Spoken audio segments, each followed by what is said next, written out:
audio jungle.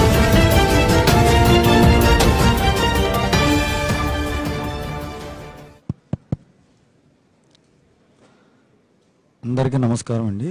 మన Janasena party అధినేత పవన్ కళ్యాణ్ గారికి నమస్కారాలు. భారతదేశానికి స్వతంత్రం వచ్చి 70 ఏళ్ళు గడుస్తున్నా సరే దళితులు ఇంకా అన్ని రంగాల్లో కూడా వెనకబడే ఉన్నారు.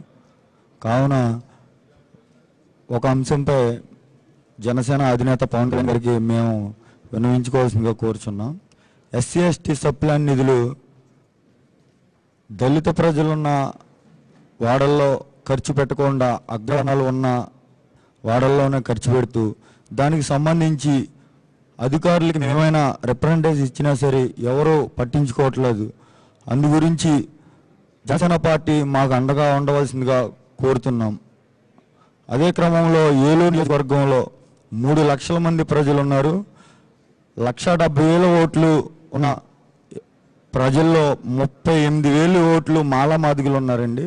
అయినా సరే ఇంకా మా దళిత వాళ్ళు డ్రైన్లు కానీ రోడ్లు కానీ ఇల్లు కానీ ప్రభుత్వానికి సంబంధించిన ఏ పథకాలు కూడా మా దళితులకి ఏ ఒకటి కూడా అందట్లేదండి. ఎస్సీ ఎస్టీ కార్పొరేషన్ లోన్లకు సంబంధించి 2 లక్షల లోన్ ఇస్తే 1,00,000 రూపాయలు సబ్సిడీ ప్రభుగా 1,00,000 రూపాయలు లబ్ధిదారులకి ఇవ్వకోకుండా ఒక 20,000 లబ్ధిదారుతో ఖర్చు పెట్టించి ఎవరైతే రూలింగ్ పార్టీలో ఉన్నారో వాళ్ళు అధికారులు నాయకులు మాత్రమే 50,000 వాళ్ళు తీసుకొని 30,000 మాత్రమే లబ్ధిదారులకు ఇస్తున్నారు సార్. 2 లక్షల లోన్ ఇస్తే సార్ 1,00,000 రూపాయలు సబ్సిడీ పోను 1,00,000 రూపాయలు మీ లబ్ధిదారులకు ఇవ్వాల్సింది పోయి 50,000 రూలింగ్ పార్టీలో ఉన్న నాయకులు తీసుకొని 20,000 రూపాయలు వేలతో ఖర్చు పెట్టి 30,000 రూపాయలు మాత్రమే లబ్ధిదారులు. 30,000 రూపాయలతో ఏమి లోన్ తీసుకొని ఏమి వ్యాపారం పెట్టుకుంటాం, ఏమి మేము అభివృద్ధి చెందుతాం సార్. ఈ అంశాల మీద మాకు జనసేన పార్టీ అండగా ఉంటుందని మేము కోరుకుంటూ సెలవు తీసుకుంటున్నాం సార్.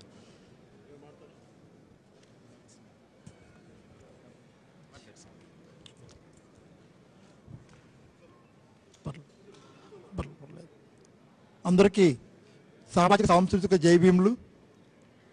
నేను ఒక దళిత ఉద్యమకారుణ్ణి. కారంచెడు చుండూరు ఉద్యమాల నుంచి కత్తి పద్మారావు గారు అంబేద్కర్ ఆలోచన విధానంతో మేము వచ్చాము. ప్రజారాజ్యం పార్టీల్లో ఫుల్ టైం చేసుకుంటూ ఆ పరిణామాలు తీసుకుంటూ జనసేన మరలా ఒక ప్రత్యామ్నాయ రాజకీయాలు, సామాజిక న్యాయం, సామాజిక మార్పు, సోషల్ జస్టిస్ పేరుతో కామెంట్ చేయండి. ఎప్పటికప్పుడు మా వీడియోస్ చూడాలంటే సబ్స్క్రైబ్ చేసుకోండి.